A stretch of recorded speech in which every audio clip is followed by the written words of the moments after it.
اس لیے ہم کہتے ہیں یہ ظلم اور بربریت بند کرو اور سمجھو اس بات کو کہ کہاں سے کون سی آواز نکل رہی ہے. یہ آوازیں جو اٹھتی ہیں، یہ مطالبے، یہ اس کے پیچھے کیا جذبات ہیں. اگر ایمان ہے اندر تو ایمان کو پہچانو. اگر عاشق رسول ہو تو عشق رسالت مآب کو پہچانو کہ عشق کی چنگاری کہاں بڑک رہی ہے. اگر سچا عاشق ہے تو عشق کو پہچانے گا. اگر واقعی رسول اللہ سے محبت کرتا ہے تو محبت کے جذبے کو پہچانے گا. اگر اس کا تعلق مدینے سے ہے تو مدینے کی آواز کو ضرور پہچانے گا. لیکن اگر نہیں ہے، تعلق نہیں ہے، تو پھر یہی کچھ ہوگا اور انسان جو ہے اجنبی بنا رہے گا ایسی سارے ماحول میں.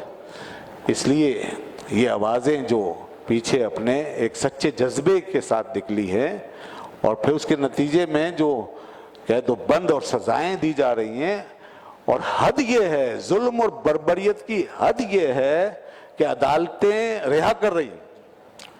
عدالتوں سے رہائی کی بات ہو رہی ہے. کوئی جرم نہیں، کوئی وائلیشن نہیں، کوئی جرم نہیں، کوئی پروف نہیں، کوئی ثبوت نہیں. بڑے بڑے مجرم باہر پھر رہے ہیں، ان کو اب تک نہیں پکڑتے، نہ کبھی پکڑیں گے.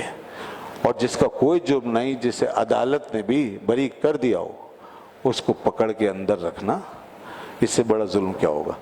میں کہتا ہوں کہ شاید اب انجام کا وقت آ رہا ہے. یہ ایک حد ہوتی ہے کسی بھی چیز کی، تو ہماری تاریخ جو ہے وہ اسی طرح چلتی آ رہی ہے.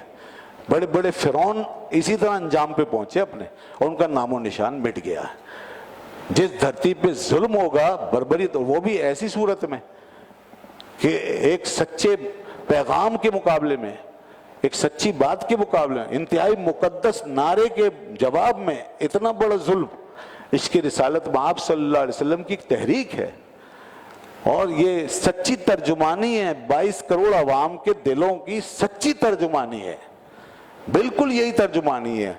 اور ہم یقین سے کہتے ہیں کہ آج ریفرینڈم کراؤ، آج تم سینسس کراؤ، آج تم لوگوں سے رائے لو، اس قوم کا بچہ بچہ یہی نعرہ لگاتا ہوا آئے گا کہ رسول اللہ کے نام پر جان بھی قربان ہے، حضور کے نظام پر جان قربان، رسول پاک کی شان پر ہماری شانیں قربان. سب کا جذبہ یہی ہے، سوائے مٹھی بھر چند سیکولر قسم کے لوگوں کے جو مغرب کے غلام. بس ٹھیک ہے، سن لیجئے، سن لیں، ٹھیک ہے، ماشاءاللہ.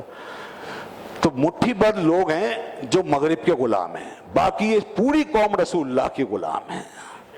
یہ ملک رسول اللہ کا ہے، اور اس ملک کی تاریخ جو ہے وہ رسول اللہ صلی اللہ علیہ وسلم سے اور آپ کے مدینے سے جڑی ہوئی ہے.